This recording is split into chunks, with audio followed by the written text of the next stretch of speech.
칠흑 같은 어둠이 깔린 경기도 외곽의 어느 공동묘지. 숲을 가르는 산바람은 칼날보다 날카롭게 영숙의 뺨을 스쳤다. 마비된 왼쪽 몸은 이미 감각이 없었지만 비정상적으로 떨리는 오른쪽 손가락 끝은 차가운 흙의 감촉을 고스란히 느끼고 있었다. 영숙의 목구멍에서 짐승의 신음 같은 소리가 새어나왔다. 혀는 돌덩이처럼 굳어 있었고 입술은 마음대로 움직이지 않았다. 그녀의 시야에 들어온 것은 낡은 휠체어에서 자신을 거칠게 바닥으로 끌어내리는 아들 준호의 떨리는 손이었다. 어머니 미안해. 나도 어쩔 수가 없어. 우리도 좀 살아야 하잖아. 준호는 영숙의 눈을 피하며 바닥만 보고 중얼거렸다. 평생을 시장 바닥에서 채소 찌꺼기를 주워가며 대학 등록금을 대줬던 아들이다. 그 귀한 아들의 입에서 나온 말은 영숙의 심장을 얼어붙게 만들었다. 그때 준호의 뒤에서 팔짱을 끼고 서 있던 며느리 지영이 차가운 목소리로 끼어들었다. 지영은 코를 막으며 영숙을 쓰레기 보듯 내려다보았다. 여보 빨리 해. 시간 없어.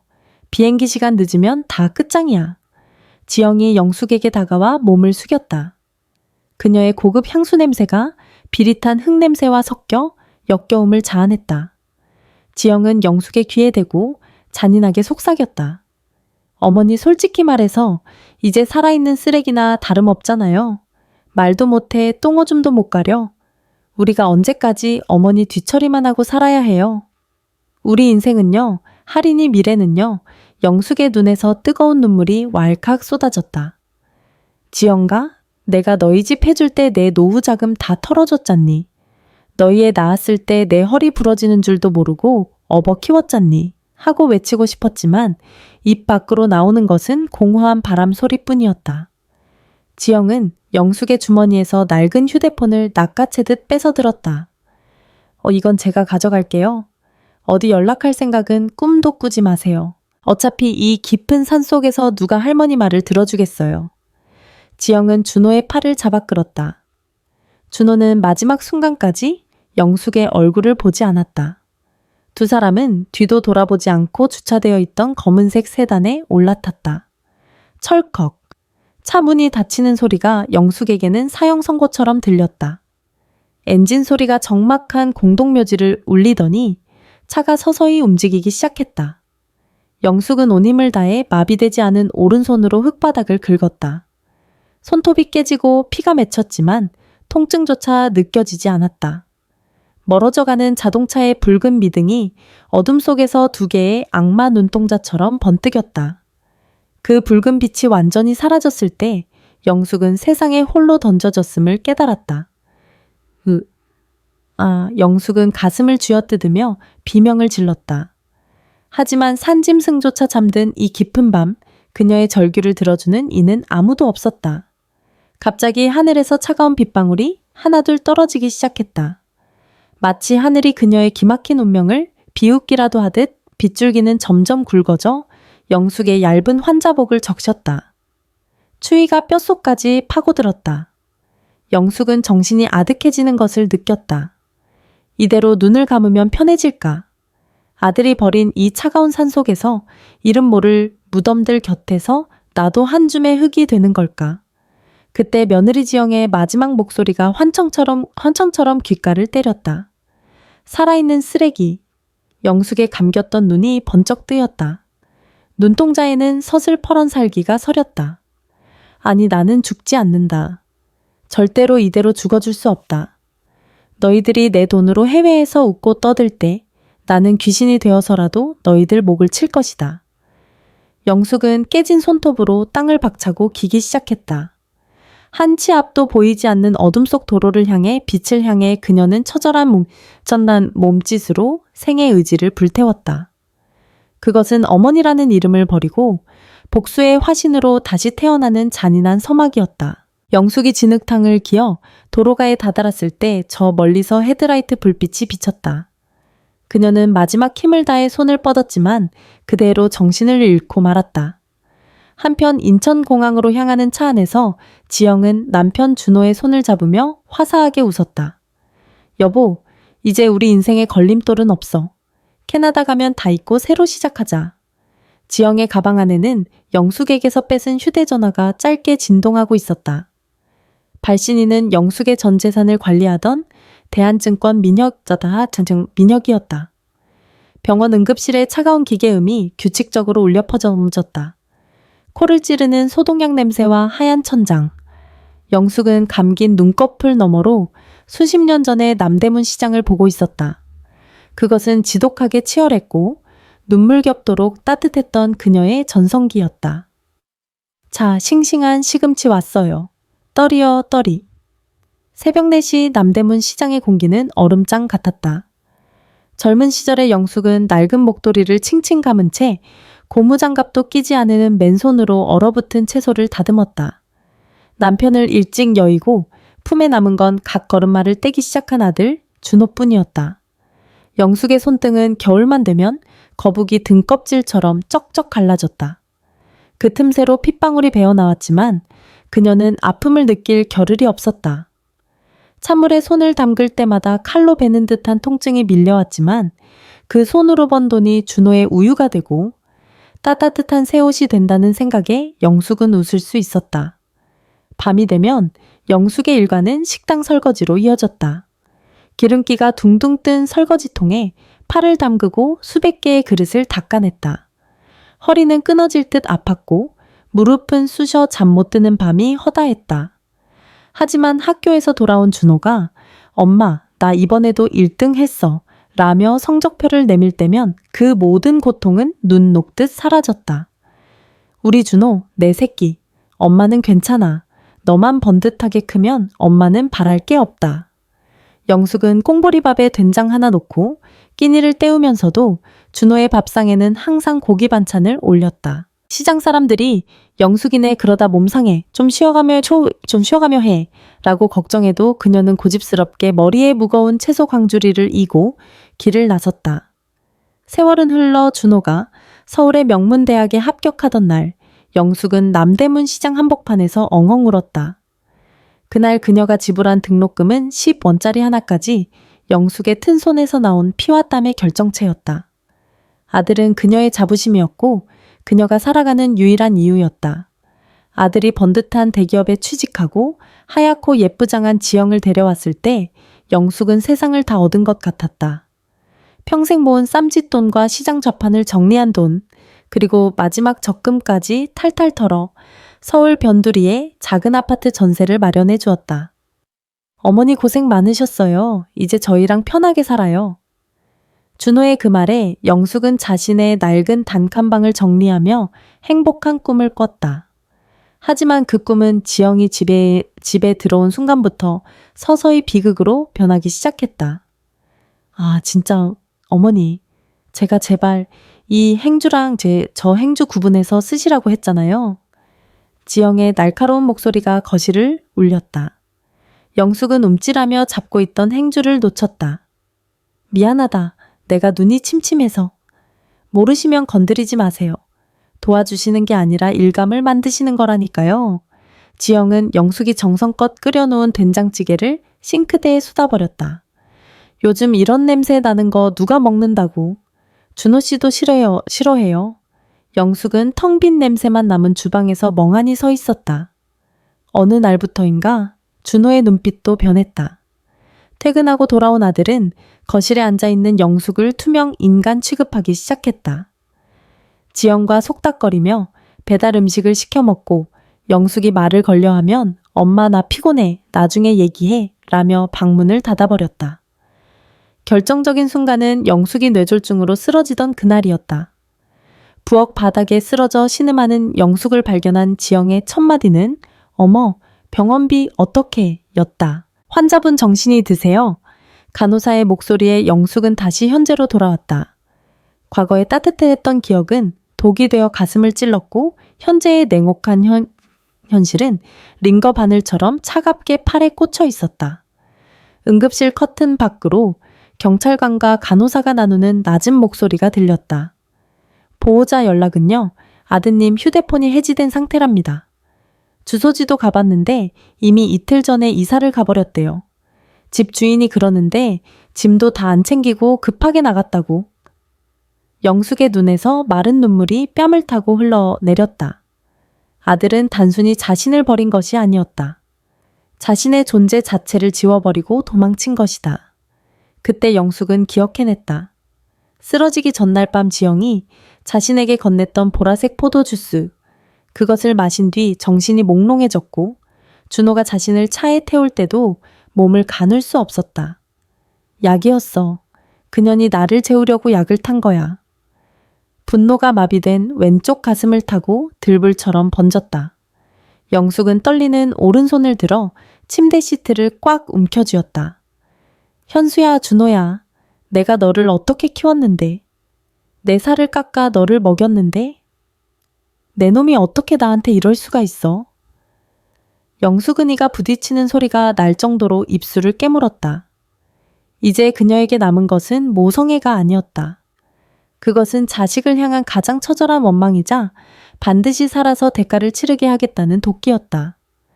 그때 병실 문이 열리고 한 남자가 급하게 들어왔다. 김영자 사모님, 사모님 저예요. 대한증권 민혁입니다. 영숙의 눈이 크게 떠졌다. 그녀의 쌈짓돈 28억 원을 관리하던 아들보다 더 살갑게 굴었던 은행원 민혁이었다. 그는 영숙의 초라한 행색을 보고 충격에 빠진 듯 말을 잇지 못했다. 사모님, 대체 어떻게 된 겁니까, 아드님이? 아드님이 어제 사모님 인감 들고 와서 전액 출금 신청을 했습니다. 지금 당장 막아야 합니다. 영숙의 동공이 격하게 흔들렸다. 28억, 그녀의 피와 땀, 그리고 영혼이 담긴 그 돈이 지금 악마들의 손으로 넘어가려 하고 있었다. 민혁은 다급하게 영숙의 손을 잡았다. 사모님 말씀 좀 해보세요. 아드님이 해외 송금을 요청했어요. 오늘 오후 4시면 돈이 빠져나갑니다. 지금 시간이 없어요. 영숙은 굳어버린 혀끝을 잇는 힘껏 씹었다. 비릿한 피냄새가 입안을 가득 채웠고 고통과 함께 막혔던 목소리가 찢어지듯 터져나왔다. 막아? 그 돈? 죽어도? 안 돼? 영숙의 눈에 서린 핏발은 공포스러울 만큼 강렬했다. 이제 평생을 바보 엄마로 살았던 영숙의 시대는 끝났다. 28억을 든 괴물들과의 전쟁이 비로소 시작된 것이다. 병원 침대 옆 민혁의 얼굴은 사색이 되어 있었다. 그는 태블릿 PC를 꺼내 영숙에게 최근의 금융거래 내역을 보여주었다. 화면 속의 숫자들이 영숙의 눈앞에서 칼날처럼 춤을 췄다. 사모님 보세요. 아드님이 사모님이 쓰러지신 당일 오후에 인감증명서를 대리 발급받았어요. 그리고 어제 강남 아파트 매매 자금 15억이 들어오자마자 사모님의 평생 적금 13억과 합쳐서 총 28억 원을 본인 계좌로 이체했습니다. 지금 그 돈이 캐나다에 있는 유령 법인 계좌로 해외 송금 신청이 된 상태예요. 영숙은 숨이 막혔다. 28억. 그 돈은 단순한 숫자가 아니었다. 남대문 시장에서 생선 비린내를 온몸에 묻히며 한겨울에도 손가락이 터져나가는 고통을 참으며 모은 영숙의 생명줄이었다. 아들 준호가 번듯한 집에서 기죽지 않고 살길 바라는 마음으로 남겨둔 마지막 보루였다. 막아야 해. 민혁아. 영숙의 목소리는 쇳소리가 섞여 나왔다. 민혁은 주먹을 불끈 쥐었다. 지금 당장 지급 정지를 요청해야 합니다. 하지만 다지 아드님이 어머니가 중증 치매라 정상적인 판단이 불가능하다며 법원에 성년후견인 신청까지 미리 넣어뒀더라고요. 정말 치밀합니다. 사모님이 직접 의사를 밝히지 못하면 제가 은행원 직권으로 막는데도 한계가 있어요. 영숙은 눈을 감았다. 지독한 배신감이 파도처럼 밀려왔다. 머릿속에서는 쓰러지기 전 몇 달간의 지옥 같은 풍경들이 필름처럼 스쳐 지나갔다. 불과 3달 전 영숙이 강남 아파트로 들어갔을 때만 해도 지영의 얼굴엔 가식적인 미소가 가득했다.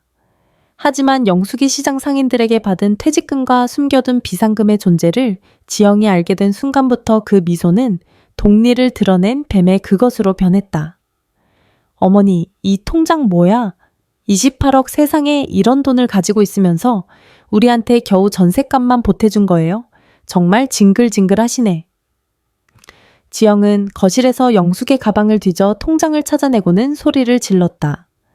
영숙은 당황해 통장을 뺏으려 했지만 지영은 영숙의 어깨를 밀쳐 소파로 넘어뜨렸다. 어머니, 이 돈이면 우리 준호 씨 사업도 크게 하고 할인이 캐나다 유학도 보낼 수 있어요. 노인네가 죽을 때 싸 짊어지고 갈 것도 아니면서 왜 이렇게 욕심을 부려요? 그날 이후 지영의 학대는 노골적으로 변했다. 지영은 영숙에게 주는 음식에 조금씩 이상한 약을 섞기 시작했다. 영숙이 밥을 먹고 나면 정신이 멍해지고 자꾸 잠이 쏟아졌다. 영숙이 몸이 이상하다고 준호에게 하소연해도 준호는 아내의 눈치를 보며 고개를 돌릴 뿐이었다. 엄마, 지영이가 애 키우느라 예민해서 그래.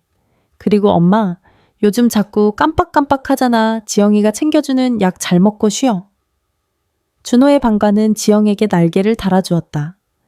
어느 날 영숙이 거실 바닥에 소변 실수를 하자 지영은 발작하듯 비명을 지르며 화장실에서 찬물이 가득 담긴 양동이를 들고 나왔다. 악, 더러워. 진짜 쓰레기 냄새 나서 못 살겠네. 이럴 거면 나가 죽으라고요. 촤악! 얼음장 같은 찬물이 영숙의 머리 위로 쏟아졌다. 얇은 내복이 몸에 달라붙고 영숙은 사들사들 떨며 바닥을 기었다. 지영은 그런 시어머니를 보며 비웃음을 날렸다. 어머니 잘 들으세요. 이 집 주인은 저랑 준호 씨예요. 돈 내놓기 전까진 당신은 이 집에서 키우는 개보다 못한 존재라고요. 알겠어요? 회상에서 깨어난 영숙의 눈동자에 핏발이 섰다. 그녀는 민혁의 옷소매를 잡았다. 민혁아, 나 멀쩡해. 치매? 아니야? 알고 있습니다, 사모님. 제가 사모님을 10년을 뵀는데 그걸 모르겠습니까? 지금 당장 병원장님께 요청해서 정신감정서부터 떼고 경찰에 고소장 접수하겠습니다. 시간이 없어요. 놈들이 공항으로 가기 전에 발을 묶어야 합니다. 민혁이 병실 밖으로 나가려는 찰나 영숙의 협탁 위에 있던 민혁의 휴대폰이 요란하게 울렸다. 화면에 뜬 이름은 박준호. 영숙은 민혁에게 눈짓했다. 스피커폰으로 받으라는 뜻이었다. 민혁이 떨리는 손으로 통화 버튼을 눌렀다. 이봐, 강민혁 실장. 왜 자꾸 우리 어머니 계좌에 태클을 거는 거야? 해외 송금 왜 아직 처리 안 됐어? 준호의 목소리는 평소의 유약한 모습이 아니었다. 탐욕에 찌든 낯설고 날카로운 목소리였다. 박준호 씨 예금주 본인의 확인이 필요합니다. 그리고 어머니 행방은 왜 말씀 안 해주시는 겁니까?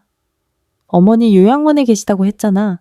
지금 위독하셔서 한 푼이 급해. 당장 송금 처리해. 안 그러면 당신네 은행 본사에 민원원 넣고 소송 걸 줄 알아. 그때 수화기 너머로 지영의 날카로운 목소리가 들려왔다. 여보, 말 길게 섞지 마. 그 실장놈도 어머니 돈 노리고 저러는 거 아냐. 야, 강민혁, 우리 지금 공항이야. 4시 비행기 타기 전까지 돈 안 들어오면 내 목 날아갈 줄 알아. 영숙은 주먹을 꽉 쥐었다. 공항. 놈들은 이미 도망칠 준비를 마친 것이다. 지영의 목소리는 광기에 젖어 있었다. 그 노인네 아마 지금쯤 산속에서 까마귀 밥이 됐을걸. 죽은 사람 이름으로 된 돈 우리가 좀 쓰겠다는데 네가 무슨 상관이야. 민혁의 얼굴이 경악으로 물들었다. 영숙은 마비된 왼손을 바르르 떨며 민혁의 휴대폰을 향해 온 힘을 다해 소리쳤다. 이 악마 같은 년. 이에다 수화기 저편이 갑자기 조용해졌다. 지옥 같은 정적이 흐른 뒤 지영의 비명 섞인 목소리가 터져 나왔다. 이 목소리. 설마 말도 안 돼 죽었어야지. 그 추운 데서 어떻게 살아? 준호의 당황한 목소리도 이어졌다. 엄마야. 영숙은 눈물 섞인 웃음을 터뜨렸다. 그것은 자식을 향한 마지막 정을 끊어내는 절연의 웃음이었다. 준호야, 지영아, 기다려라. 내가 지옥 끝까지 너희를 데려갈 테니까. 민혁은 즉시 전화를 끊고 어딘가로 전화를 걸었다. 여보세요, 광역수사대 현우 형사님. 지금 당장 인천공항으로 가야 합니다. 용의자 박준호, 최지영, 존속 살인, 미수 및 금융사기입니다. 피해자 김영자 사모님, 지금 제 옆에 살아계십니다. 영숙은 민혁에게 자신의 휠체어를 가져오라고 손짓했다. 사모님, 몸이 아직... 민혁의 만류에도 영숙의 눈빛은 단호했다. 가야 해. 내 눈으로 똑똑히 봐야겠어. 병실 문이 거칠게 열리며 현우 형사와 경찰들이 들이닥쳤다.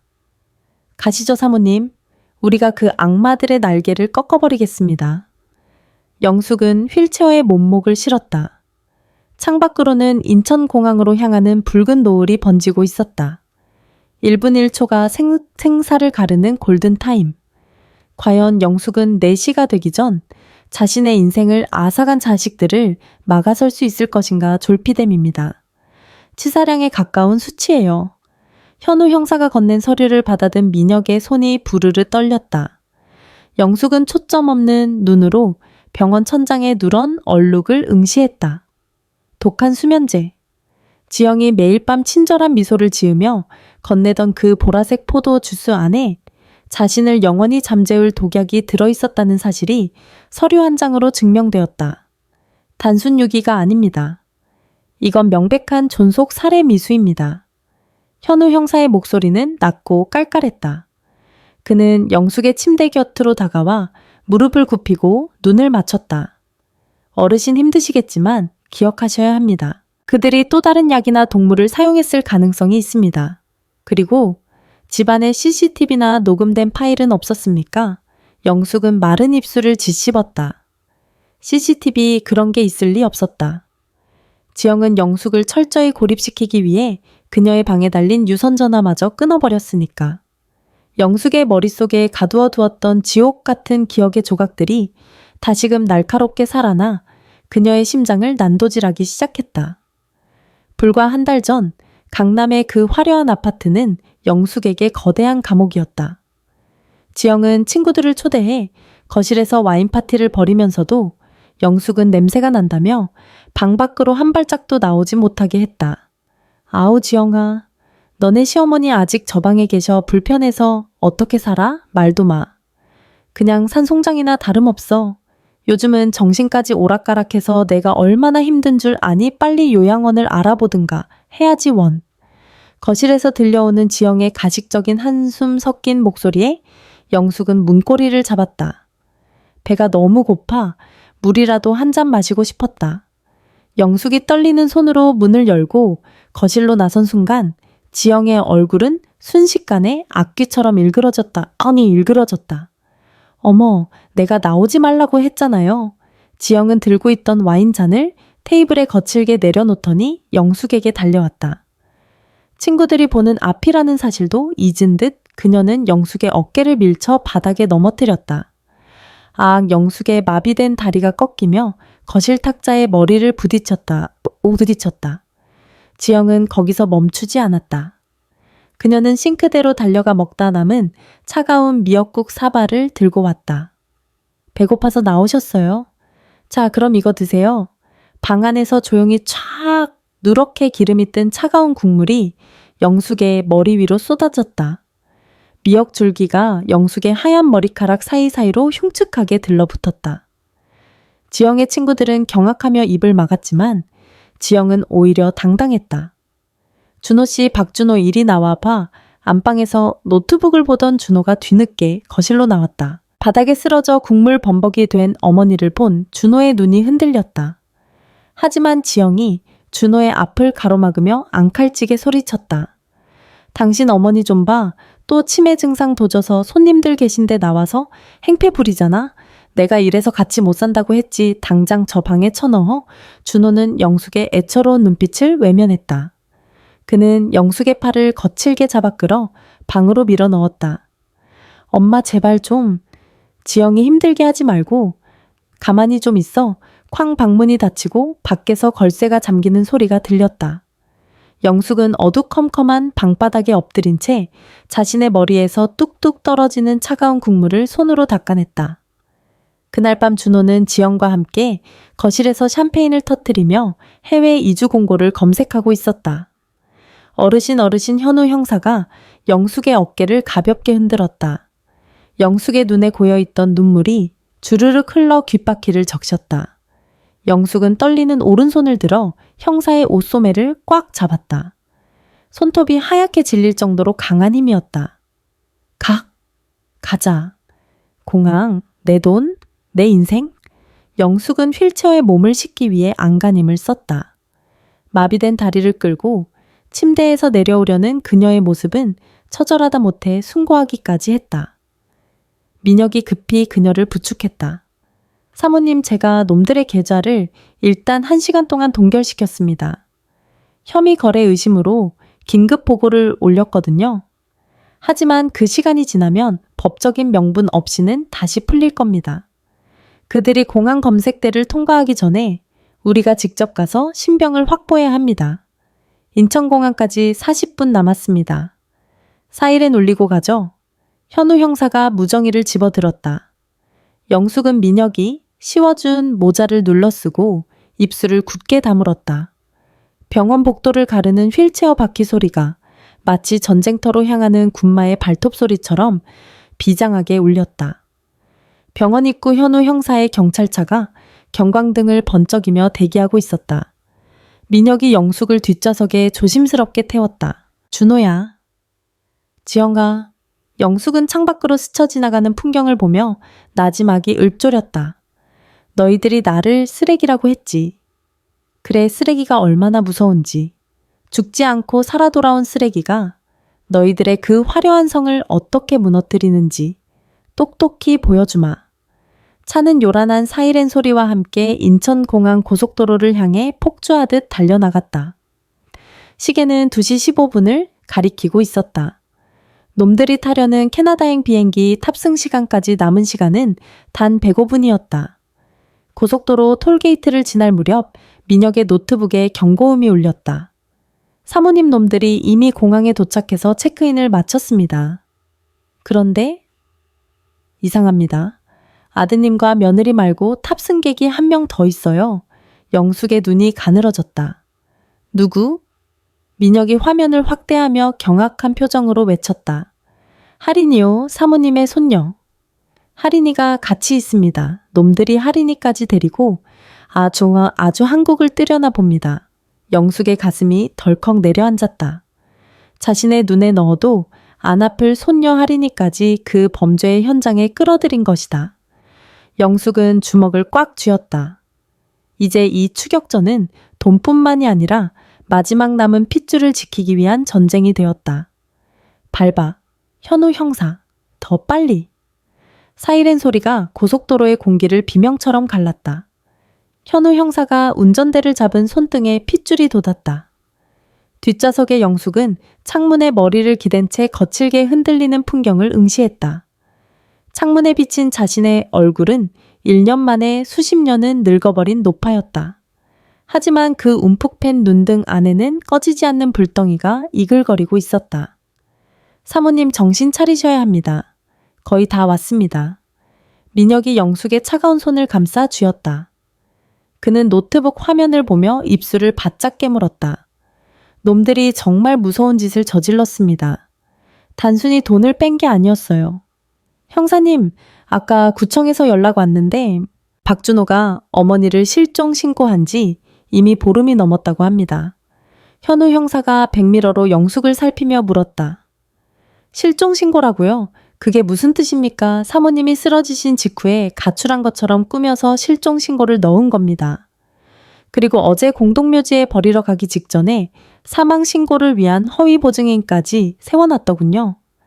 영장을 피하고 재산을 완전히 자기 것으로 세탁하기 위해 사모님을 법적으로 죽은 사람으로 만들려고 한 겁니다.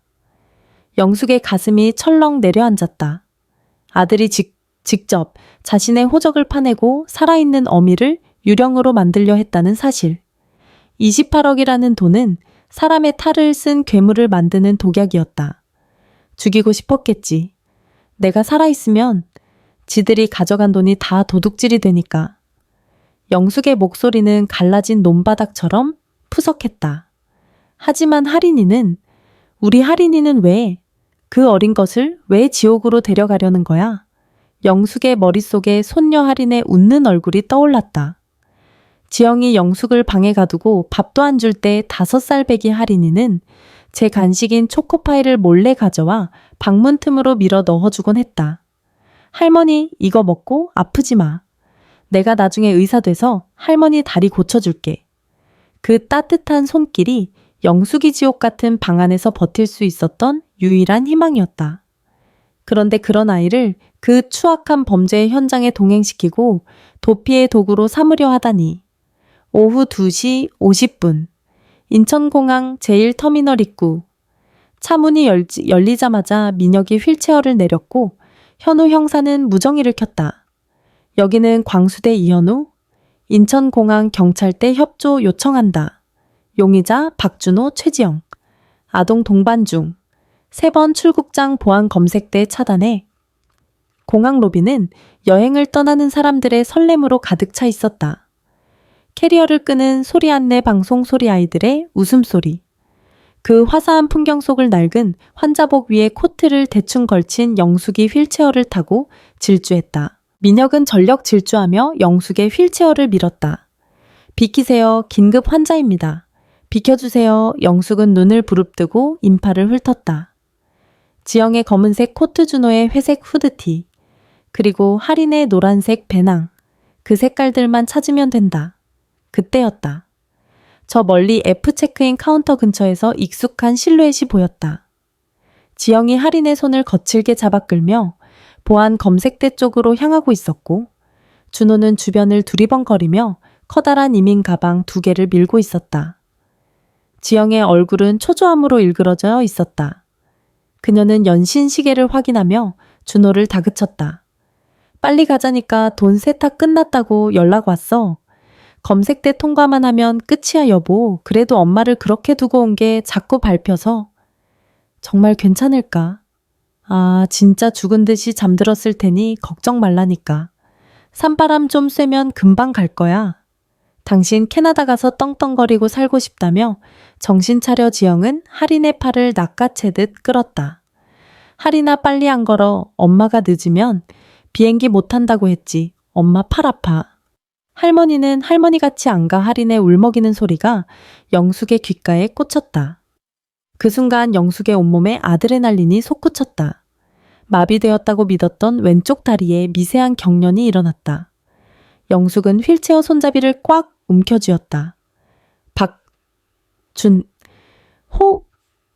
공항 로비를 울리는 영숙의 처절한 외침에 검색대로 향하던 준호의 발걸음이 우뚝 멈췄다. 준호가 천천히 고개를 돌렸다. 그의 눈동자가 믿을 수 없는 광경을 목격한 듯 경악으로 커졌다. 뒤를 돌아본 지영의 안색은 순식간에 잿빛으로 변했다. 그녀의 손에 들려있던 여권과 탑승권 뭉치가 바닥으로 흩어졌다. 어머니. 준호의 입술이 파르르 떨렸다. 지영은 귀신이라도 본 사람처럼 비명을 지르며 할인의 뒤로 숨으려 했다. 말도 안 돼. 죽었어야지. 분명히. 영숙은 민혁의 부축을 거절하고 떨리는 다리로 휠체어에서 일어나려 했다. 그녀의 몸이 앞으로 고꾸라질 듯 휘청거렸지만 현우 형사가 그녀를 지탱했다. 영숙은 피 맺힌 눈으로 자식들을 노려보며 한 발자국을 내디뎠다. 그래, 나 쓰레기다. 너희들이 버린. 지옥에서 살아 돌아온 쓰레기 영숙의 등장으로 공항은 순식간에 아수라장이 되었다. 사람들의 시선이 집중된 가운데 지영은 갑자기 할인을 앞세워 검색대 안으로 뛰어 들어가려 했다. 비켜요. 이 노인네 미친 사람이에요. 우리 모르는 사람이라고요. 지영의 비명에 보안 요원들이 당황하며 영숙의 앞을 막아서려 했다. 그때 현우 형사가 경찰 배지를 높이 치켜들며 사자후를 토했다. 인천공항 경찰대 저 2명 체포해 존속 살인 미수 및 유기 현행범이다. 수천 명의 시선이 꽂힌 가운데 차가운 수갑이 준호의 손목을 향해 날아갔다. 하지만 그 순간 지영이 할인의 손목을 잡고 인파 속으로 사라지려 하는 최후의 발악을 시작했다. 할인아, 할머니가 갈게. 거기서 영숙의 절규가 공항 천장을 뚫을 듯 울려 퍼졌다. 보안 검색대 앞은 아수라장이었다. 여행객들은 발을 멈추고 이 기괴한 광경을 지켜보았다. 환자복을 걸친 노파와 수갑을 든 형사, 그리고 사색이 되어 도망치려는 부부. 마가 저 여자들 못 나가게 해. 현우 형사의 고함에 공항보안 요원들이 출구 게이트를 신속히 차단했다. 지영은 가로막힌 유리문을 보며 짐승처럼 비명을 질렀다. 그녀는 할인의 손목을 거의 부러뜨릴 듯이 꽉 쥐고 있었다. 이거 놓으라고. 우리 죄 지은 거 없어. 저 노인네가 치매라. 미쳐서 저러는 거라고요. 지영은 할인을 방패막이 삼아 뒤로 물러나며 발악했다. 겁에 질린 할인은 자지러지게 울음을 터뜨렸다. 엄마, 아빠, 할머니. 할머니 아이의 울음소리가 공항 로비의 높은 천장에 부딪혀 영숙의 심장을 후벼 팠다. 영숙은 떨리는 다리로 땅을 딛고 서 있었다. 민혁과 현우 형사가 양옆에서 부축하고 있었지만 그녀의 눈은 오직 제 자식들만을 향해 있었다. 배신감과 슬픔은 이미 분노라는 거대한 불길에 타버려 재만 남은 상태였다. 할인아, 일로 와. 할머니한테 와. 영숙의 갈라진 목소리에 지영이 도끼를 품고 소리쳤다. 오긴 어디를? 와, 당신이 우리 인생 망치려고 작정을 했구나. 죽으라고 산에 던져놨으면 곱게 죽지. 왜 여기까지 기어와서 난리야. 당신 때문에 내 28억이, 내 캐나다 이민이 다 날아가게 생겼잖아. 그 순간 주변을 에워싸고 있던 구경꾼들 사이에서 경악 섞인 탄식이 터져나왔다. 산에 던져놨다는 지영의 자백이 그녀의 입에서 직접 튀어나온 것이었다. 준호는 이미 바닥에 주저앉아 머리를 감싸 쥐고 있었다. 그는 자신의 손목에 채워진 차가운 금속의 감촉보다 살아 돌아온 어머니의 시선이 더 무서운 듯 고개를 들지 못했다. 어머니, 잘못했어요? 제가 미쳤었어요. 지영이가 시켜서. 이 비겁한 인간아, 이제 와서 내 탓을 해. 지영은 준호의 어깨를 발로 걷어차며 소리쳤다. 준호가 옆으로 나동그라지며 바닥에 얼굴을 찧었다. 영숙은 그 꼴을 보며 헛웃음을 터뜨렸다. 저것이 내가 제 살을 깎아 키운 아들이고 내 집안의 기둥이라 믿었던 며느리의 본 모습이었다. 현우 형사가 지영에게 다가갔다. 최지영 씨, 아이 놓으세요. 더 이상 취해지지 마십시오. 가까이 오지 마. 나 할인이. 엄마야, 내 마음대로 하겠다는데 당신들이 무슨 상관이야. 지영은 미친 듯이 할인을 끌고 뒤쪽 카운터로 도망치려 했다. 그 과정에서 지영의 발에 걸린 이동식 차단봉이 영숙의 휠체어 쪽으로 넘어졌다. 우당탕 요란한 소리와 함께 영숙의 무릎 위로 차단봉이 떨어졌다. 영숙은 통증조차 느끼지 못하는 듯 오직 할인을 향해 손을 뻗었다. 그 숭고하고도 처절한 집념에 민혁이 울컥하며 지영의 앞을 가로막았다. 최지영 씨, 당신은 인간도 아니야. 사모님이 당신들 뒷바라지하느라 어떻게 사셨는지. 내가 다 봤는데 민혁은 지영의 손에서 할인을 가로채듯 빼앗아 영숙에게 안겨주었다. 지영은 민혁의 얼굴을 손톱으로 핥히려 들었지만 현우 형사가 그녀의 팔을 뒤로 꺾어 제압했다. 철컥.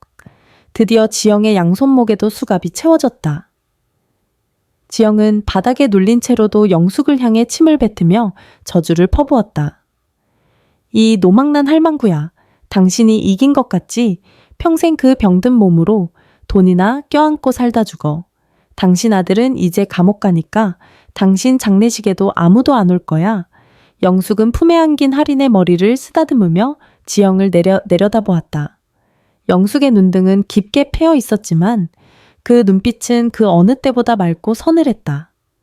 그래, 내 장례례식에 아무도 안 와도 좋다. 하지만 너희 같은 짐승들이 내 상주 자리에 앉아 손님 맞는 꼴은 죽어도 못 보겠다. 영숙은 바닥에 흩어진 준호의 여권을 지팡이 끝으로 눌러 고정했다. 그리고 떨리는 손으로 지영의 얼굴을 향해 들고 있던 생수병의 물을 천천히 들이부었다. 주르륵. 지영의 화려한 화장이 국물처럼 녹아내렸다. 차가운 물줄기에 지영이 비명을 지르며 고개를 흔들었지만 영숙의 손은 멈추지 않았다. 이 물로 내 그 더러운 주둥이랑 탐욕 좀 씻어내라. 내가 너한테 부어준 정기 아까워서 눈물도 안 나온다. 영숙은 준호를 향해 시선을 돌렸다. 준호는 흐느끼며 영숙의 발등을 붙잡으려 했다. 엄마 한 번만 살려줘요. 내 아들 준호는 그 추운 공동묘지에서 너희가 버리고 갔을 때 이미 죽었다. 여기 있는 건 내 돈 뺏으려 나를 죽이려 한 살인 마뿐이야. 영숙은 준호의 손을 지팡이로 거칠게 쳐냈다.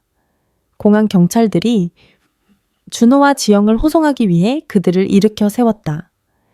수많은 카메라 셔터 소리가 터져 나왔다. SNS는 이미 인천공항 폐륜 부부 검거라는 제목의 영상으로 도배되고 있었다. 지영과 준호가 끌려나가는 뒷모습을 보며 영숙은 다시 휠체어에 몸을 묻었다. 하린이는 영숙의 품 안에서 떨림을 멈추고 잠이 들었다. 민혁이 영숙의 어깨에 자신의 코트를 덮어주었다. 사모님, 이제 은행으로 가시죠. 송금 취소 절차 밟아야 합니다. 영숙은 고개를 저었다. 아니, 민혁아.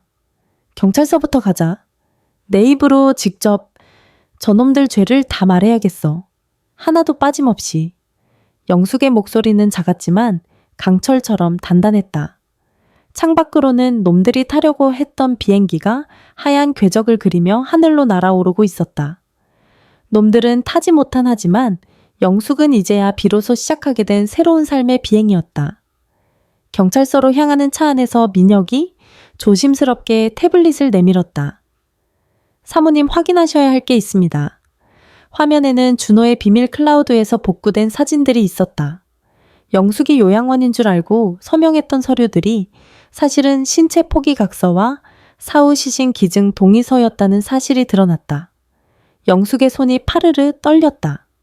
이놈들이 단순히 버린 게 아니라 내 마지막 한 점까지 팔아치우려 했구나.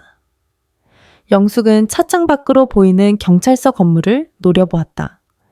이제 그녀의 복수는 단순히 돈을 되찾는 수준에서 멈추지 않을 것이다. 그들의 영혼까지 탈탈 털어버릴 진정한 심판이 기다리고 있었다. 경찰서의 형광등 불빛은 시리도록 하얗고 무표정했다. 공항에서의 소동 이후 영숙은 경찰서 조사실 안쪽 두꺼운 유리벽 너머로 자식들을 보고 있었다. 한때는 제 목숨보다 귀하게 여겼던 아들 준호와 꽃처럼 예뻐했던 며느리 지영이 이제는 포승줄에 묶인 채 서로를 잡아먹을 듯 노려보고 있었다. 사모님 좀 쉬셔야 하지 않겠습니까? 안색이 너무 안 좋으십니다. 현우 형사가 따뜻한 종이컵을 내밀었다. 영숙은 고개를 저었다. 그녀의 눈은 유리창 너머 취조실에 고정되어 있었다.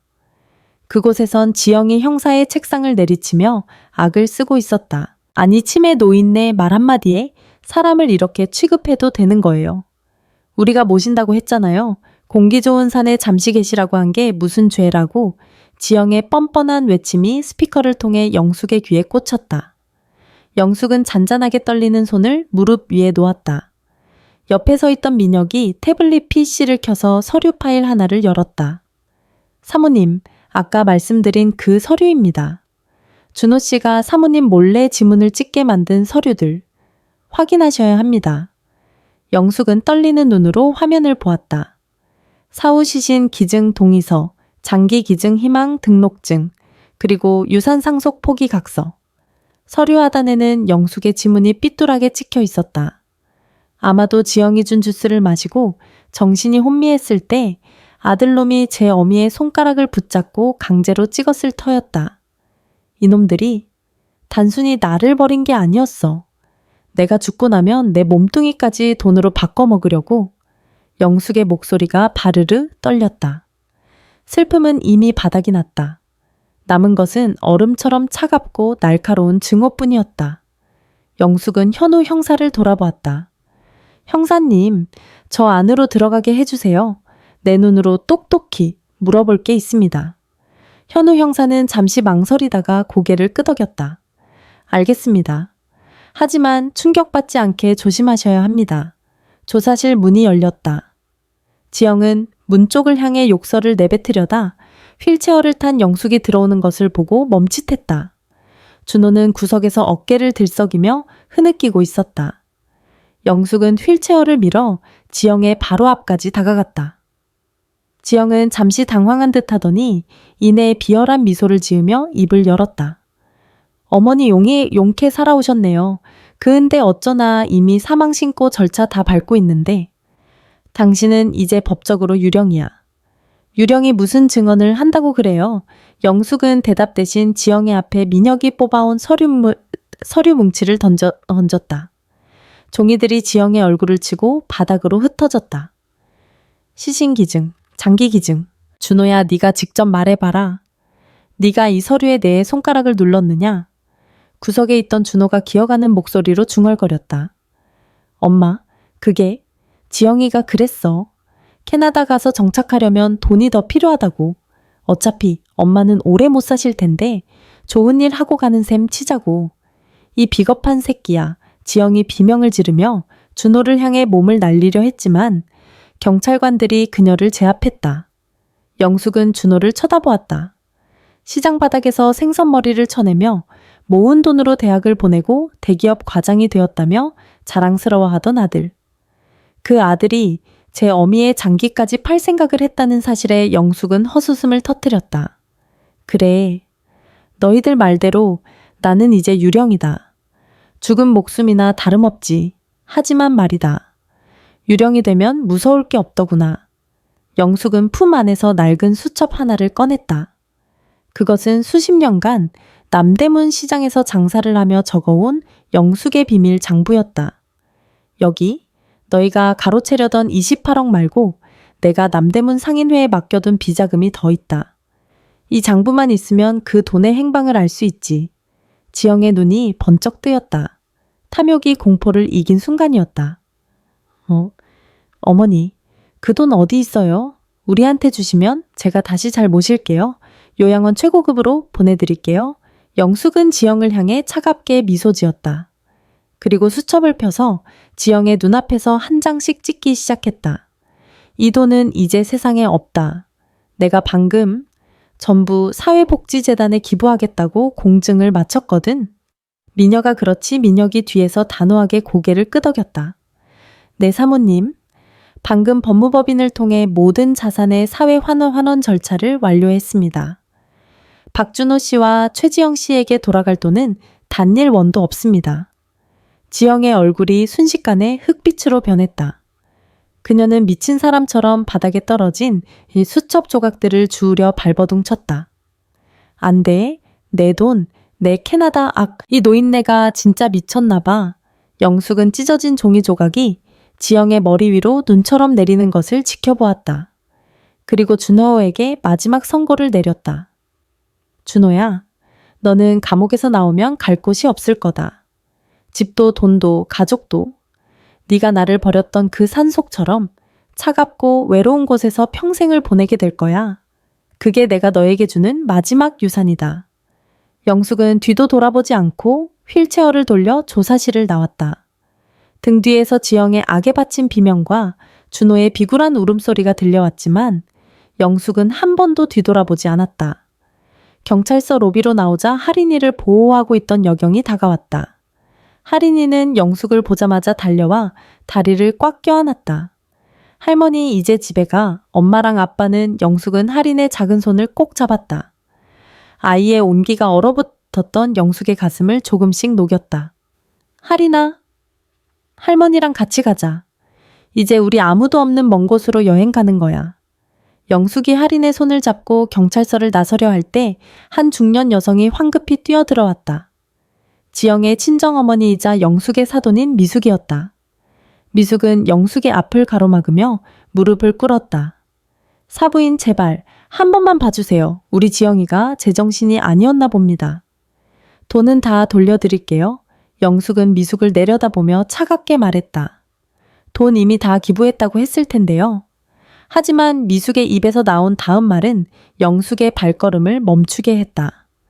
그 28억 말고 지영이가 사부인 명의로 몰래 들어둔 사망보험금이 50억이나 더 있다고요. 그 보험금 수익자가 지영이가 아니라 웬 낯선 남자 이름으로 되어 있단 말입니다. 영숙의 눈이 가늘어졌다. 지영에게 또 다른 공범 혹은 숨겨진 비밀이 있다는 신호였다. 경찰서 로비의 공기는 사돈 미숙의 등장으로 다시 한번 얼어붙었다. 무릎을 꿇고 영숙의 옷자락을 붙잡은 미숙의 손이 파르르 떨렸다. 사부인 제발, 우리 지영이가 미쳤었나 봐요. 하지만 이건 정말 아니에요. 그 보험, 그 보험금 때문에 우리 딸까지 죽게 생겼다고요? 영숙은 차가운 눈으로 미숙을 내려다보았다. 시장통에서 굴러먹으며 산전수전 다 겪은 영숙이었다. 사람의 눈을 보면 그것이 진실인지 또 다른 연극인지 정도는 구분이 갔다. 미숙의 눈에는 공포가 서려 있었다. 50억 내 목숨값으로 그런 거액을 걸어놨단 말이냐? 영숙의 물음에 현우 형사가 즉시 무정의를 들고 확인에 들어갔다. 옆에 있던 민혁도 급히 본사에 연락해 보험 가입 여부를 조회하기 시작했다. 잠시 후 민혁의 얼굴이 경악으로 물들었다. 사모님, 사실입니다. 6개월 전 사모님 명의로 종신보험 3개가 가입되었습니다. 사고나 질병으로 사망할 경우 총 지급액이 50억 원입니다. 그런데 민혁이 태블릿 화면을 영숙에게 보여주었다. 영숙은 노안이 온 눈을 가늘게 뜨고 화면 속 수익자 이름을 확인했다. 수익자, 강재훈. 영숙의 기억, 어디에도 없는 이름이었다. 지영도 준호도 아닌 낯선 남자의 이름. 영숙은 다시 취조실로 발걸음을 돌렸다. 이번에는 휠체어를 미는 민혁의 손에도 힘이 잔뜩 들어가 있었다. 취조실 문이 거칠게 열렸다. 지영은 형사들에게 제압당한 채 씩씩거리고 있다가 영숙이 던진 보험 서류를 보고 얼음처럼 굳어버렸다. 최지영, 설명해봐라. 이 강재훈이라는 놈이 누구길래 내 목숨값을 가져가기로 되어 있는 거냐? 지영의 눈동자가 갈피를 못 잡고 흔들렸다. 그녀는 서류를 낚아채듯 읽어 내려가더니 이내 비명을 지르며 종이를 갈기갈기 찢었다. 아니야, 이럴 리 없어. 재훈 씨가 나한테 이럴 리 없다고 준호가 옆에서 멍청하게 물었다. 여보, 재훈 씨라니 그게 누구야? 우리 보험 수익자, 당신 아니었어. 닥쳐. 이 멍청가. 지영이 준호를 향해 악을 썼다. 재훈 씨는 내 주식 컨설턴트란 말이야. 그 사람이 이 돈 세탁해서 캐나다로 보내주기로 했다고 현우 형사가 차갑게 끼어들었다. 최지영 씨 착각이 심하시군요. 우리가 강재훈의 신원을 파악했습니다. 그는 주식 컨설턴트가 아니라 전과 오호범의 전문 보험 사기꾼입니다. 소위 설계사라고 하죠. 그는 당신을 이용해 시어머니의 목숨을 담보로 보험을 가입하게 한 뒤 수익자를 자기 이름으로 빼돌린 겁니다. 당신은 그저 그놈의 살인 도구였을 뿐이에요. 지영은 충격에 빠진 듯 넋을 잃었다. 그녀가 그토록 믿었던 어쩌면 내연 관계였을지도 모를 그 남자가 자신을 배신하고 돈만 챙기려 했다는 사실이 드러난 순간이었다. 영숙은 휠체어에서 몸을 일으켰다. 그녀는 경찰관의 재질을 뿌리치고 지영에게 다가가 지영의 머리채를 휘어잡았다. 악, 이 영악한 년아. 네가 나를 쓰레기라고 했지. 너는 쓰레기만도 못한 사냥개였어. 주인이 시키는 대로 물어뜯다가 결국엔 버려지는 사냥가의 영숙은 지영의 얼굴을 책상에 짓눌렀다. 네가 나한테 준 그 포도주스, 그게 나만 잠재우는 게 아니었겠지. 내가 산속에서 죽으면 너는 50억을 받을 줄 알았겠지. 하지만 그 돈 그놈이 다 들고 튀었단다. 너는 이제 빈털터리로 감옥에서 썩을 일만 남은 거야. 지영은 바닥에 엎드린 채 오열했다. 욕망이 무너진 자리에는 비참한 통곡만이 남았다. 영숙은 손에 잡힌 지영의 머리카락을 혐오스럽게 던져버리고는 현우 형사를 보았다. 강재훈이라는 놈, 지금 어디 있습니까? 출국 금지는 이미 내려졌습니다. 하지만 놈은 이미 사태를 파악하고 잠적한 것 같습니다. 50억이라는 거액이 걸려 있으니 필사적으로 도망치겠죠. 영숙은 주머니에서 자신의 낡은 지갑을 꺼냈다. 그 안에는 남대문 시장 시절부터 간직해온 낡은 금거북이 한 마리가 있었다. 미녀가 이걸 팔아라. 그리고 시장 사람들에게 연락해. 강재훈이라는 놈의 목에 현상금을 걸어라. 법이 못 잡으면 내 방식대로 잡겠다. 민혁은 영숙의 비장함에 고개를 숙였다. 그때 영숙의 휴대폰이 울렸다. 지영에게 뺏었다가 경찰이 되찾아준 그녀의 낡은 휴대폰이었다. 발신번호 표시 제한. 영숙은 본능적으로 알았다. 강재훈이었다. 영숙은 스피커폰을 켰다. 할머니 운이 참 좋으시네요. 공동묘지에서 살아 돌아오시고 낮고 부드러운, 그래서 더 소름 끼치는 남자의 목소리였다. 취조실 안에 모두가 숨을 죽였다. 하지만 말이죠. 지영이, 그 바보 같은 년이 일을 망치는 바람에 제 계획이 조금 꼬였습니다. 50억? 그거 원래 제 몫이거든요. 할머니가 살아있으면 제가 곤란해지는데. 네, 이놈, 네가 누구길래 내 목숨을 가지고 장난을 치느냐. 저는 욕망을 먹고 사는 사람입니다. 지영이의 탐욕이 저를 불렀죠. 할머니 조심하세요. 경찰이 지켜준다고 안전할 것 같습니까? 50억이면 경찰도 매수할 수 있는 돈이거든요. 전화는 그대로 끊겼다. 영숙은 떨리는 손으로 휴대폰을 꽉 쥐었다. 적은 내부에만 있는 것이 아니었다. 50억이라는 거대한 악마의 그림자가 영숙과 할인을 노리고 있었다. 영숙은 할인을 데리고 경찰서를 나섰다. 어둠이 짙게 깔린 밤 공항의 화려한 불빛과는 대조적으로 경찰서 뒤편의 골목은 음습했다. 민혁이 차문을 열어주려던 찰나 어둠 속에서 검은색 오토바이 한 대가 굉음을 내며 영숙의 휠체어를 향해 돌진해왔다. 사모님 위험해요.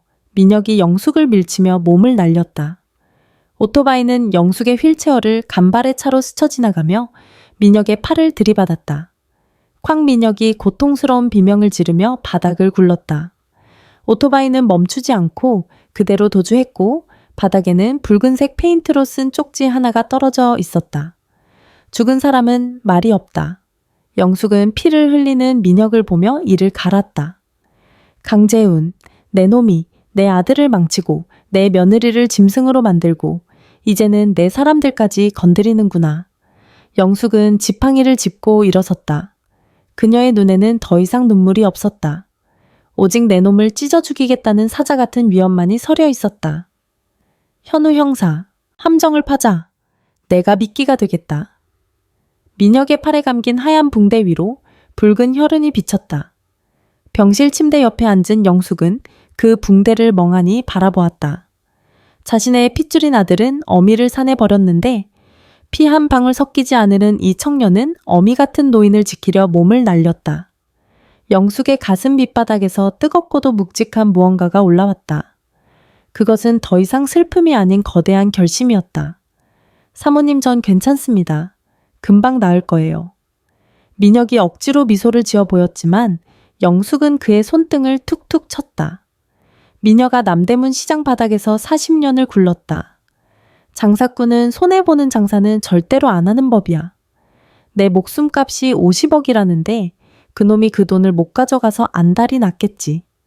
그럼 내가 그 돈을 보여줘야 놈이 기어 나오지 않겠느냐. 현우 형사가 무거운 표정으로 병실 문을 열고 들어왔다. 어르신 강재훈의 위치가 파악되지 않습니다. 놈은 대포차와 대포폰을 수시로 바꾸며 우리를 조롱하고 있어요. 그리고 보험사 쪽에서도 수익자 변경이 불가능하다는 통보를 받았습니다. 법적으로 다투려면 몇 년이 걸릴 겁니다. 영숙은 자리에서 일어났다. 지팡이를 짚은 그녀의 허리는 평소보다 꼿꼿했다. 현우 형사놈을 불러내는 법은 간단해. 내가 죽었다는 소문을 내게. 그게 무슨 말씀이십니까? 50억 보험금은 내가 죽어야만 지급되는 돈이지 내가 위독하다는 뉴스를 흘려라. 그리고 나를 연고자가 없는 한적한 시골 요양원으로 옮긴다고 소문을 내는 거야. 놈은 확인하러 올 거다. 내 눈으로 내가 죽어가는지 확인해야 안심하고 보험금을 청구할 테니까. 현우 형사는 잠시 망설였지만 영숙의 눈에 서린 단호한 빛에 고개를 끄덕였다. 이것은 단순한 수사가 아니었다. 영숙이 직접 제 목숨을 걸고 던지는 마지막 승부수였다. 이틀 뒤 경기도 양평의 한적한 상골에 위치한 사설 요양원. 비바람이 몰아치는 밤이었다. 요양원 복도는 적막했고 간간히 들리는 기계음만이 공기를 메웠다. 203호실. 김영자라는 이름표가 붙은 방 안에는 산소호흡기를 낀 영숙이 미동도 없이 누워 있었다. 현우 형사와 경찰들은 요양원 곳곳에 잠입해 숨을 죽였다. 민혁 역시 부상당한 팔을 매달고 모니터링 룸에서 CCTV를 주시하고 있었다. 자정을 넘긴 시각, 요양원 뒷문을 통해 검은 우비를 입은 한 남자가 소리 없이 들어왔다. 그는 익숙한 손놀림으로 사각지대를 피하며 2층으로 향했다. 그의 손에는 날카로운 주사기 하나가 들려 있었다. 남자는 203 호실 문을 천천히 열었다. 병실 안의 희미한 비상등 불빛이 그의 서늘한 눈매를 비쳤다. 강재훈이었다. 그는 침대에 누워있는 영숙을 보며 차가운 미소를 지었다. 할머니 오래 버티셨네요. 이제 그만 편해지셔야죠. 그래야 지영이도 저도 행복해지지 않겠습니까? 강재훈이 주사기를 들어 영숙의 링거 줄에 꽂으려던 찰나였다. 행복 내 놈이 감히 행복을 입에 담느냐? 정막을 깨는 영숙의 서슬. 퍼런 목소리가 방 안을 울렸다. 영숙이 눈을 번쩍 뜨며 강재훈의 손목을 낚아채듯 잡았다. 마비된 줄 알았던 그녀의 소나기에는 평생 광주리를 이고 다녔던 노파의 억척스러운 힘이 실려 있었다. 뭐야? 강재훈이 당황해 주사기를 떨어뜨렸다. 그 순간 영숙은 침대 옆에 미리 준비해둔 물량동이를 강재훈의 얼굴에 그대로 퍼부었다. 촥 차가운 물벼락을 맞은 강재훈이 비명을 지르며 뒤로 물러났다. 영숙은 지팡이를 휘둘러 그의 다리를 후려쳤다. 이 사기꾼 놈아, 내 아들을 괴물로 만들고 내 며느리를 짐승으로 만든 놈이 감히 내 앞에서 웃어. 영숙은 침대에서 내려와 강재훈의 멱살을 잡았다. 그리고 온 힘을 다해 그의 뺨을 후려쳤다. 찰싹, 이건 내 아들 몫이다. 찰싹, 이건 우리 할인이 눈물 몫이야. 강재훈은 당황해 영숙을 밀치려 했지만 이미 문을 박차고 들어온 현우 형사와 경찰들이 그를 덮쳤다. 강재훈 꼼짝마. 살인미수 및 보험 사기 혐의로 긴급 체포한다. 바닥에 눌린 강재훈은 물에 젖은 생쥐꼴이 되어 영숙을 노려보았다. 이 노망난 할망구가 감히 나를 함정에 빠뜨려. 영숙은 숨을 몰아쉬며 강재훈을 내려다보았다. 그녀의 눈에선 분노의 눈물이 흐르고 있었다. 나는 노망나지 않았다.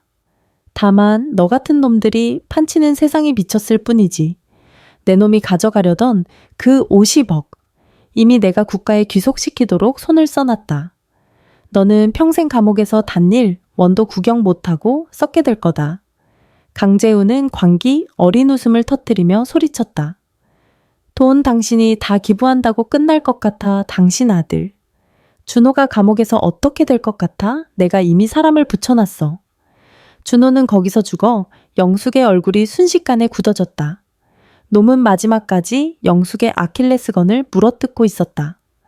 강재훈이 연행된 후 요양원 마당에는 빗줄기가 더욱 거세졌다. 영숙은 민혁의 부축을 받으며 요양원 입구에 섰다. 사모님 놈이 한 말은 거짓말일 겁니다. 겁주려고 하는 소리예요. 민혁의 위로에도 영숙의 가슴은 불길한 예감으로 방망이질 쳤다. 그때 현우 형사가 다급하게 전화를 받으며 달려왔다. 어르신 큰일 났습니다. 구치소에 있는 박준호 씨가 독극물을 마시고 응급실로 실송됐다고 합니다. 영숙은 지팡이를 떨어뜨렸다. 지영이 영숙에게 썼던 그 수법 그대로 강재훈의 사주를 받은 누군가가 준호에게 독을 먹인 것이었다. 영숙은 비틀거리며 현우 형사의 차로 향했다.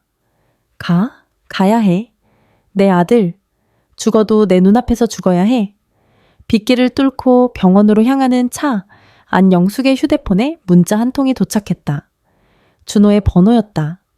엄마 미안해. 다시 태어나면 정말 엄마 아들로 태어날게. 사랑해. 그것은 준호의 마지막 유언 같은 메시지였다. 영숙은 휴대폰을 가슴에 품고 오열했다.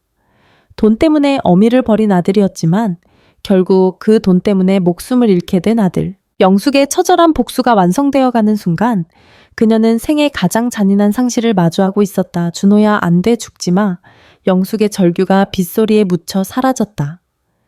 빗줄기가 병원, 응급실 유리창을 때리는 소리가 마치 수천 마리의 벌레가 기어가는 소리처럼 소름 끼치게 들렸다. 영숙은 민혁의 부축을 받으며 응급실 복도를 가로질렀다. 지팡이를 짚은 그녀의 손등은 앙상하게 뼈만 남았지만 휠체어를 거부하고 제 발로 걷는 그녀의 의지는 서슬 퍼런 칼날 같았다. 비키세요 보호자 오셨습니다. 현우 형사의 외침에 의료진들이 길을 터주었다. 가림막 너머 수많은 기계장치에 둘러싸인 채 누워있는 남자가 보였다. 박준호, 영숙이 제사를 깎아 키운 아들이었다. 한때는 시장통 사람들에게 우리 아들 대기업 과장이야 라며 자랑하며 어깨를 으쓱하게 했던 그 아들이 지금은 온몸이 부어오른 채 거친 숨을 몰아쉬고 있었다. 준호야? 이 바보 멍청한 놈아. 영숙은 침대 머리맡에 다가갔다. 아들의 얼굴은 독극물의 영향으로 검푸르게 죽어 있었다. 영숙은 떨리는 손으로 아들의 머리카락을 쓸어 넘겼다. 땀과 약품 냄새가 섞인 아들의 채취가 코끝을 찔렀다. 그때였다. 응급실 입구에서 요란한 쇠사슬 소리가 들렸다. 교도관들에게 끌려온 지영이었다. 그녀는 죄수복을 입은 채 화장기에 없는 초췌한 안색으로 나타났다. 하지만 그녀의 눈빛만은 여전히 탐욕과 도끼로 번들거리고 있었다. 비켜요. 내 남편이야 내가 봐야 한다고 지영은 영숙을 보자마자 멈칫하더니 이내 가식적인 울음을 터뜨리며 침대 곁으로 달려들려 했다. 여보, 준호씨, 이게 무슨 일이야? 누가 당신한테 이런 짓을 했어? 영숙은 지영이 아들의 몸에 손을 대기도 전에 지팡이를 들어 그녀의 앞을 가로막았다. 손대지 마라. 내 더러운 손으로 내 자식 몸끝 하나라도 건드리면 내가 이 지팡이로 내 골통을 부셔버릴 테니까. 영숙의 목소리는 낮고 깊었다. 마치 지옥 바닥에서 올라오는 심판자의 음성 같았다. 지영은 잠시 주춤하더니 다시 악을 쓰기 시작했다. 어머니 지금 누가 누구한테 더럽다는 거예요? 준호 씨가 이렇게 된 건 다 어머니 때문이잖아요. 어머니가 그 돈을 다 기부하겠다고 하니까 재훈 씨가 화가 나서 재훈 씨 영숙은 실소를 터뜨렸다. 아직도 그 사기꾼 놈 이름을 입에 올리느냐? 내 남편이 사경을 헤매는데 그놈 걱정에 앞서 어머니가 뭘 알아요? 그 사람은 나를 정말 사랑했다고.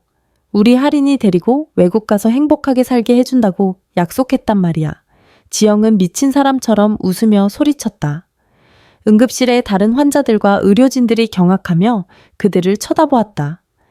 영숙은 더 이상 참을 수 없었다. 그녀는 옆에 있던 간호사 카트 위에 놓인 차가운 물병을 집어들었다. 촥 영숙은 물을 지영의 얼굴에 그대로 끼얹었다. 아, 이게 뭐야. 정신 차려. 이 미친년아. 네가 사랑이라고 믿었던 그놈은 네 남편을 죽이려고 했고 이제는 너까지 죽이려 들 거야. 50억 보험금 그놈은 이미 그 돈 들고 튀려다가 잡혔어. 네가 말한 행복은 처음부터 존재하지 않았단 말이다. 지영은 물에 젖은 머리카락을 쓸어 넘기며 영숙을 노려보았다. 그녀의 눈에는 반성이라곤 찾아볼 수 없었다. 오히려 그녀는 영숙의 멱살을 잡으려 달려들었다.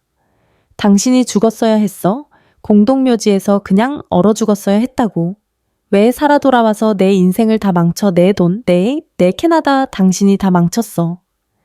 지영의 손이 영숙의 멱살을 움켜쥐려는 찰나 영숙은 마비되었던 왼쪽 팔을 들어 지영의 뺨을 향해온 힘을 다해 휘둘렀다. 짝 응급실 전체에 울려 퍼질 정도로 매서운 소리였다. 지영은 바닥으로 나동그라졌다. 영숙의 손바닥에서는 불꽃이 튀는 듯한 통증이 느껴졌지만 가슴속은 시원했다. 이건 사람이 아니라 짐승을 다스리는 매다. 네가 감히 내 자식을 꼬드겨 어미를 버리게 하고 이제는 죽음으로 내몰아 영숙은 지영의 앞으로 다가갔다. 그녀는 바닥에 떨어진 지영의 고개를 강제로 들어 올려 아들 준호의 얼굴을 보게 했다. 똑똑히 봐라. 내 탐욕이 만든 결과물을 저게 내 남편이다. 네가 지옥으로 함께 가자고 꼬드겼던 내 반려자란 말이다. 지영은 준호의 검푸른 얼굴을 보고는 소름 끼치는 비명을 지르며 고개를 돌렸다. 아니야. 저건 준호 씨가 아니야. 저건 괴물이야. 싫어, 나가게 해줘. 지영은 실성한 듯 울부짖으며 교도관들에게 매달렸다. 그녀는 결국 강제로 응급실 밖으로 끌려나갔다. 그녀의 비명소리가 복도 끝으로 사라질 때까지 영숙은 미동도 없이 서 있었다. 그때 준호의 손가락이 미세하게 움직였다. 영숙은 급히 아들의 손을 잡았다. 준호가 간신히 눈을 떴다. 산소 마스크 너머로 아들의 눈물이 흘러내렸다. 엄마? 나 살고 싶어. 하린이 보고 싶어. 영숙은 아들의 손을 꼭 쥐었다. 비록 자신을 버렸던 못난 자식이었지만 죽어가는 자식을 보는 어미의 마음은 다시 한번 갈기갈기 찢어졌다. 오냐, 준호야, 죽지 마라. 살아서 내 죄를 다 갚고 하리니 아빠로 다시 살아라. 내가 널 지켜주마. 영숙은 아들의 가슴 위에 머리를 묻고 오열했다. 평생 시장에서 자식 하나만 바라보고 살았던 한 여자의 눈물이 아들의 환자복을 적셨다. 몇 시간 뒤 의사가 다가와 조심스럽게 말을 건넸다. 고비는 넘겼습니다. 하지만 독극물 성분이 신경을 건드려 앞으로 평생 휠체어 신세를 지셔야 할 것 같습니다. 그리고 언어장애도 남을 가능성이 크고요. 현우 형사가 옆에서 한숨을 쉬었다. 어머니를 버렸던 자식이 이제는 어머니와 똑같은 처지가 되었군요. 인과응보라는 게 참 무섭습니다. 영숙은 창밖으로 밝아오는 새벽 하늘을 보았다. 비는 그쳤지만 공기는 여전히 차가웠다. 형사님, 내 아들 준호 그리고 며느리 지영, 재판은 언제입니까? 다음 주입니다. 강재훈까지 포함해서 대대적인 공판이 열릴 겁니다. 영숙은 지팡이를 고쳐 쥐었다. 그녀의 눈빛은 다시 단단해졌다. 알겠습니다. 내 발로 직접 가서 그들의 죄를 낱낱이 밝히겠습니다. 그리고 내 전 재산 28억과 그 50억 보험금 어떻게 써야 할지 결정했습니다. 민혁이 옆에서 영숙을 바라보았다. 영숙은 잔잔한 미소를 지었다. 그것은 복수를 마친 자의 평온함이 아니라 새로운 삶을 시작하려는 자의 숭고한 결의였다. 다음날 아침 영숙의 병실로 변호사 한 명이 찾아왔다. 그는 지영이 선임한 거대 로펌의 변호사였다. 그는 거만한 표정으로 영숙에게 서류 한 장을 내밀었다. 김영자 어르신 지영 씨가 합의를 원합니다. 준호 씨의 치료비와 하린이의 양육권을 보장해 줄 테니 이번 공판에서 모든 것은 강재훈의 단독 범행이었다 하고 증언해 주십시오. 영숙은 서류를 훑어보더니 그 변호사의 얼굴에 침을 뱉었다. 가서 그년한테 전해라. 하린이의 엄마는 어제 응급실에서 죽었다고. 그리고 나는 내 자식을 감옥에 넣어서라도 사람으로 만들 거라고. 영숙의 전쟁은 아직 끝나지 않았다. 마지막 재판 그 거대한 심판의 날이 다가오고 있었다. 서울중앙지방법원 402 호법정. 공기는 에어컨 바람에도 불구하고 질식할 듯 무겁고 건조했다. 문이 열리고 옥색 한복을 정갈하게 차려입은 영숙이 휠체어에 앉아 들어섰다. 그녀의 하얀 머리카락은 한치의 흐트러짐 없이 비녀로 고정되어 있었고 무릎 위에는 낡은 남대문 시장 시절의 장부가 놓여 있었다. 수많은 기자의 플래시 세례가 터져 나왔다. 공동묘지 유기 사건, 50억 보험 사기극이라는 자극적인 헤드라인의 주인공들이 한자리에 모이는 날이었다. 피고인석에는 수의를 입은 지영이 앉아 있었다. 그녀는 법정에 들어서는 영숙을 보며 이를 갈았다. 그 옆에는 독극물 중독에서 간신히 살아남아 휠체어에 몸을 의지한 준호가 고개를 푹 숙이고 있었다. 한때는 단란했던 가족이 이제는 검사와 피고인, 그리고 증인이라는 이름으로 마주보고 있었다. 사건 번호 20-2X고 합사 1, 이 존속 살해 미수 및 사기 혐의. 공판을 시작합니다. 판사의 선고가 떨어지자마자 지영 측 변호사가 자리에서 일어났다. 그는 국내 최대 로펌 출신의 노련한 변호사였다. 존경하는 재판장님. 피고인 최지영은 시어머니의 치매 증세로 인한 간병 스트레스로 일시적인 심신미약 상태였습니다. 또한 유기는 인정하나 살해의 의도는 전혀 없었습니다. 공동묘지에 모신 것은 공기 좋은 곳에서 요양하시라는 아들의 뜻에 따른 것이었으며 거짓말 법정 뒷좌석에서 지켜보던 민혁이 자신도 모르게 소리쳤다. 경위의 제지를 받았지만 민혁의 눈은 분노로 이글거렸다. 영숙은 천천히 오른손을 들어 민혁을 진정시켰다. 그녀는 증인석으로 휠체어를 옮겼다.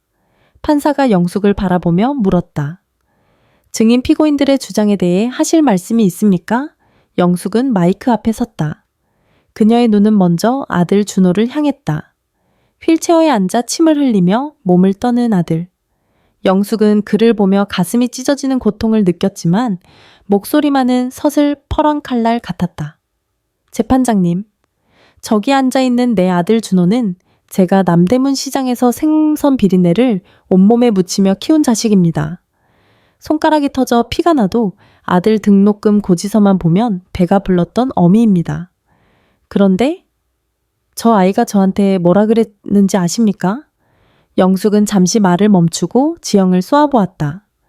제 며느리는 저를 살아있는 쓰레기라고 불렀습니다. 내가 준 주스 한 잔에 정신을 잃고 눈을 떴을 때 제 아들은 제 눈을 피하며 저를 차가운 흙바닥에 버렸습니다. 그들이 원한 건 제가 아니라 제 몸뚱이에 걸린 50억 보험금과 제가 평생 모은 28억 원이었습니다. 지영이 갑자기 자리에서 벌떡 일어나 비명을 질렀다. 거짓말이야. 저 노인네가 치매라 망상을 하는 거라고요. 판사님, 저 여자 말 믿지 마세요. 저 여자가 우리 가족을 지옥으로 몰아넣고 있는 거예요. 조용히 하세요. 피고인 판사가 망치를 두드렸지만 지영은 멈추지 않았다. 당신이 그 돈만 순순히 줬어도 이런 일 없었잖아. 왜 늙은이가 돈을 껴안고 안 놔줘서 사람을 미치게 해 당신이 우리 인생을 망친 거야. 지영의 표독스러운 외침에 법정하는 찬물을 끼얹은 듯 고요해졌다. 방청객들 사이에서 세상에 저게 사람이야 라는 탄식이 터져나왔다. 영숙은 지영을 향해 나지막이 읊조렸다. 그래, 돈이 원수지. 하지만 지영아 돈은 사람을 변하게 하는 게 아니라 그 사람이 원래 어떤 괴물이었는지를 보여줄 뿐이란다. 영숙은 품 안에서 녹음기 하나를 꺼냈다. 현우 형사가 미리 증거물로 제출했던 지영의 휴대폰에서 복구된 음성 파일이었다. 법정 스피커를 통해 지영의 차가운 목소리가 울려 퍼졌다. 자기야, 저 노인네 죽으면 보험금 50억이야. 캐나다 가서 할인이랑 떵떵거리고 살 수 있어. 산속에 버려두면 알아서 얼어 죽겠지. 수면제 기운 때문에 고통도 모를 거야. 녹취록이 재생되자 준호는 오열하며 바닥으로 고꾸라졌다. 지영은 사색이 되어 입을 벌린 채 아무 말도 하지 못했다. 변호사조차 서류 가방을 챙기며 고개를 돌려버렸다. 영숙은 판사를 똑바로 쳐다보았다. 재판장님, 저는 오늘 저들을 용서해달라고 온 것이 아닙니다. 또한 더 큰 벌을 달라고 구걸하러 온 것도 아닙니다. 다만 법이 살아있다면 보여주십시오. 사람이 사람을 쓰레기라 부르며 버리는 세상에서 그래도 지켜야 할 천륜이 있다는 것을 똑똑히 기록해 주십시오. 영숙은 휠체어에서 일어나려 안간힘을 썼다. 민혁과 현우 형사가 달려와 그녀를 부축했다. 영숙은 떨리는 다리로 서서 바닥에 엎드린 아들 준호를 향해 걸어갔다. 그녀는 아들의 젖은 뺨을 거친 손으로 어루만졌다.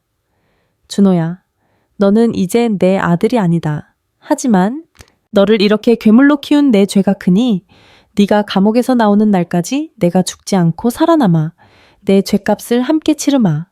그게 내가 너에게 줄 수 있는 마지막 젖줄이다. 준호는 영숙의 발등에 머리를 박고 통곡했다. 엄마, 엄마.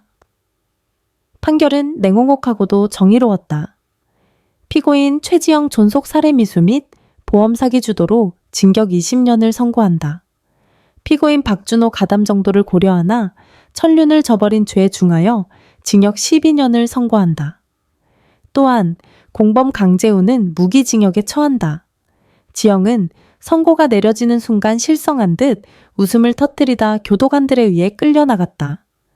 준호는 휠체어에 실려 흐느끼며 나갔다. 영숙은 텅 빈 법정에 홀로 남았다. 창밖으로 비치는 오후의 햇살이 그녀의 옥색 한복을 눈부시게 비쳤다. 민혁이 다가와 그녀의 어깨를 감싸 쥐었다.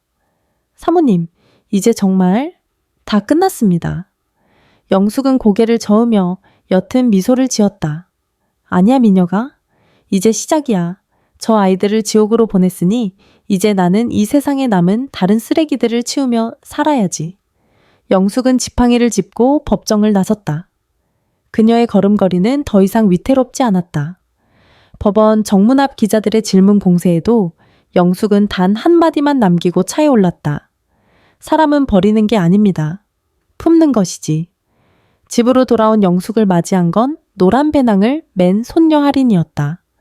할인이는 영숙을 보자마자 달려와 품에 안겼다. 할머니, 이제 엄마 아빠랑 같이 안 살아. 영숙은 할인의 작은 손을 잡으며 눈물을 삼켰다. 그래, 할인아. 이제 할머니랑 둘이서 아주 예쁜 집에서 살 거야. 하지만 그날 밤 영숙은 변호사로부터 뜻밖의 연락을 받았다. 지영이 감옥에서 보낸 편지였다. 그 편지 안에는 지영이 숨겨두었던 마지막 비수가 들어있었다. 어머니, 제가 그냥 죽을 것 같아요. 당신이 그토록 아끼는 할인이가. 정말 준호 씨 딸이라고 생각하세요? 영숙의 눈등이 격하게 떨리기 시작했다. 마지막 장 진실의 끝은 아직 멀리 있었다. 지영이 보낸 편지는 한 장의 종이가 아니라 영숙의 심장을 찌르는 마지막 독침이었다. 할인이가 정말 준호의 딸이라고 생각하느냐는 그 비릿한 문장은 영숙의 밤을 송두리째 앗아갔다. 영숙은 잠든 할인의 통통한 뺨을 보며 몇 번이나 손을 떨었다. 만약 할인이가 내 핏줄이 아니라면 내가 이 아이를 위해 내 남은 생을 거는 것이 무슨 의미가 있을까? 영숙은 결심한 듯 민혁에게 전화를 걸었다. 민혁아, 유전자 검사를 준비해다오. 그리고 지영이 그년을 면회해야겠다. 교도소 면회실에 투명한 아크릴판 너머로 지영이 나타났다.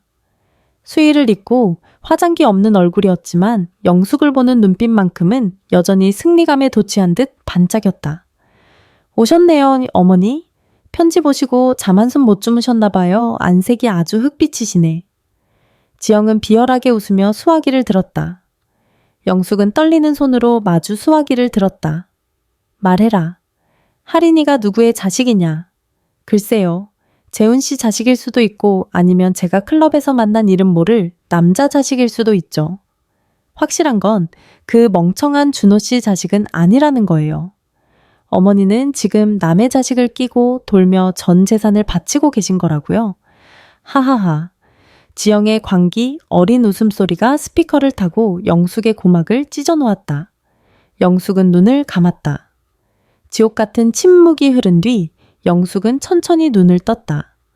그녀의 눈동자에는 지영이 예상했던 절망 대신 깊이를 알 수 없는 거대한 바다가 담겨 있었다.